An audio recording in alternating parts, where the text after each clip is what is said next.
आणि आता बातम्या पाहूयात सविस्तर। पंतप्रधान नरेंद्र मोदी यांच्या हस्ते सेंट्रल विस्टा प्रकल्पाचं उद्घाटन करण्यात आलं। यावेळेला राजपथाचं नाव बदलून कर्तव्यपथ करण्यात आलं आहे। यावेळी बोलताना पंतप्रधान नरेंद्र मोदी यांनी या क्षणाचे साक्षीदार होण्याचं भाग्य लाभल्याच्या भावना व्यक्त केल्या। पंतप्रधान मोदी यांनी इंडिया गेटवरील नेताजी सुभाषचंद्र बोस यांच्या पुतळ्याचंही अनावरण केलं। नेताजी सुभाषचंद्र बोस यांनी 1947 च्या आधी अंदमानावर तिरंगा फडकवला होता आणि लाल किल्ल्यावर तिरंगा फडकवण्याचं स्वप्न त्यांनी पाहिलं होतं। नेताजींच्या पुतळ्यामुळे देशाला प्रेरणा मिळेल, आम्ही गुलामीची ओळख मिटवली आहे, अशा भावनाही पंतप्रधानांनी व्यक्त केल्या। और ये वो पल जब प्रधानमंत्री नरेंद्र मोदी ने नेताजी सुभाष नए भारत के आत्मविश्वास की आभा है।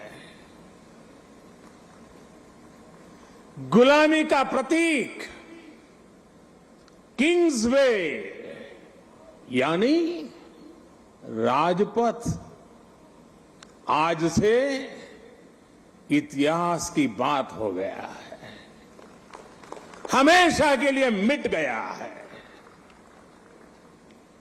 आज कर्तव्य पथ के रूप में नए इतिहास का सृजन हुआ है।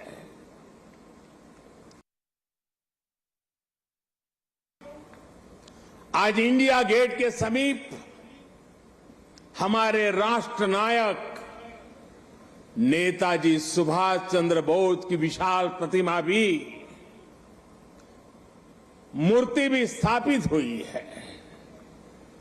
गुलामी के समय यहां ब्रिटिश राज सत्ता के प्रतिनिधि की प्रतिमा लगी हुई थी। आज देश ने उसी स्थान पर नेताजी की मूर्ति की स्थापना करके आधुनिक और सशक्त भारत की प्राण प्रतिष्ठा भी कर दी है। गणमान्य अतिथिगण वे भी आज यहां उपस्थित है। साथियों, आजादी के अमृत महोत्सव में देश को आज एक नई प्रेरणा मिली है, नई ऊर्जा मिली है। आज हम गुजरे हुए कल को छोड़कर आने वाले कल की तस्वीर में नए रंग भर रहे हैं। तिकडे आम्हाला संयम सोडायला लावू नका, रात्रीच्या अंधारात काय चालायचं या संदर्भात तोंड उघडायला भाग पाडू नका, अशा शब्दात शिंदे गटाच्या शिवसेनेचे प्रवक्ते नरेश म्हस्के यांनी आदित्य ठाकरे यांच्यावर टीका केली आहे। आदित्य ठाकरे यांचं नाव न घेता नरेश म्हस्के यांनी त्यांना जोरदार टोले लगावले।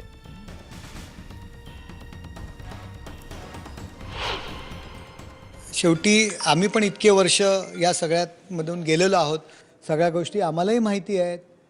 दिवसा काय चालायचं, रात्री काय चालायचं, रात्रीच्या अंधारात काय चालायचं, त्याच्यामुळे आम्ही संयम ठेवलेला आहे। आपण जर संयम सोडलात तर आम्हाला संयम सोडायला लावू नका, एवढंच मला या ठिकाणी सांगायचं। खरी शिवसेना कोणाची हा प्रश्न सध्याच्या घडीला जरी सर्वोच्च न्यायालयात असला तरी न्यायालयाच्या बाहेर शिवसेना आणि शिंदे गट यांच्यात कुरघोडीचं राजकारण सतत सुरू असतं। सर्वोच्च न्यायालयात हा प्रश्न आहे आणि या कुरघोडीच्या राजकारणात शिंदे गटाकडून एक पाऊल पुढे टाकण्यात आलंय। दादरच्या शिवसेना भवनालगतच कार्यालय थाटण्याची चाचपणी सुरू करण्यात आली। शिवसेना भवनाला टक्कर,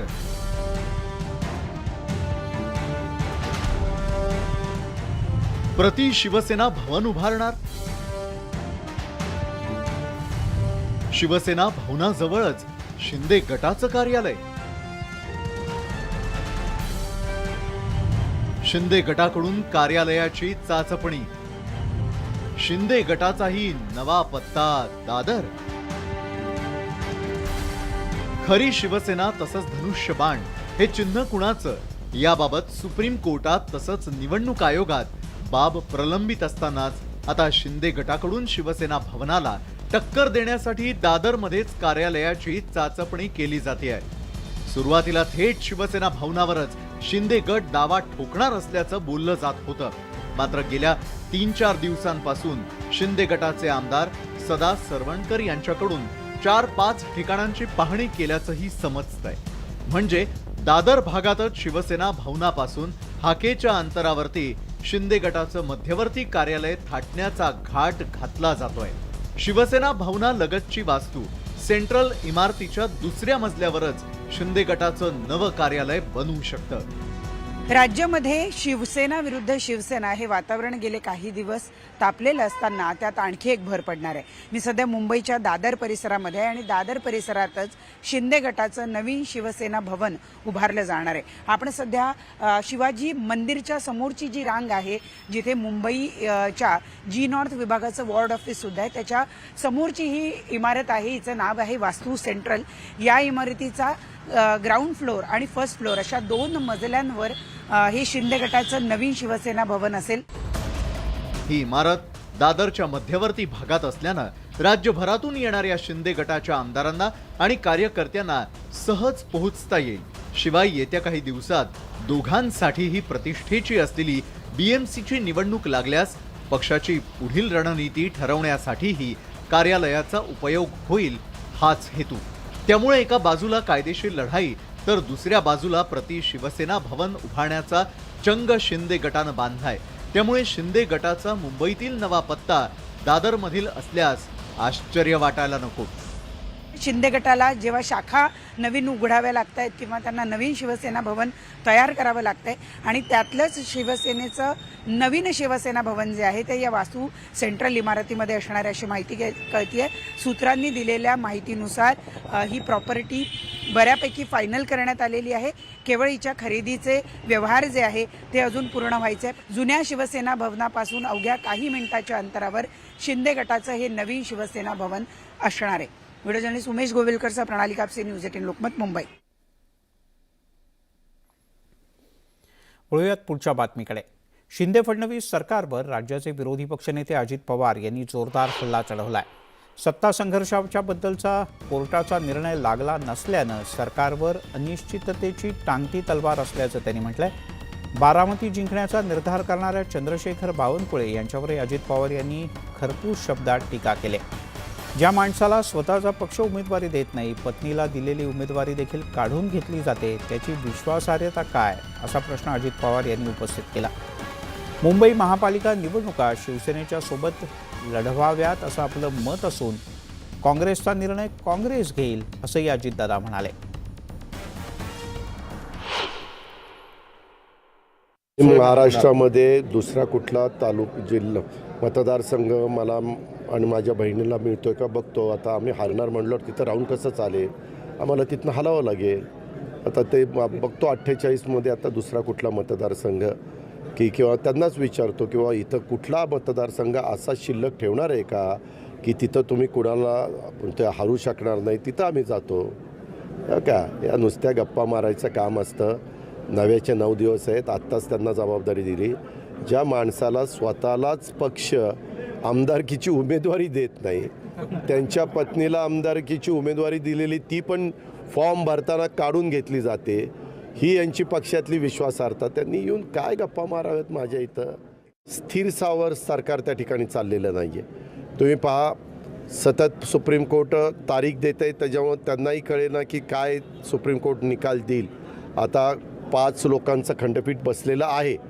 आता ते म्हणतात की आम्ही 27 तारखेला काही त्याबद्दलचा मग चिन्ह कुणाला राहणार किंवा ह्या 15-16 लोकांचं काय होणार ह्याबद्दलचा निर्णय देऊ. परंतु ते निर्णय येत नाही आणि ह्यांनाही एक व्यवस्थितपणे काम करता येत नाही. त्यांच्यावरही तशी टांगती तलवारच आहे ना. ह्यांनी किती जरी आव आणला तरी शेवटी तिथं काय निकाल लागतोय काय नाही त्याची धाकधूक सर्वांनाच आहे. काँग्रेसचे वरिष्ठ काँग्रेसचा निर्णय घेणार. आम्ही आणि शिवसेना म्हणजे शिवसेनेनी तिघांशी बोललं पाहिजे.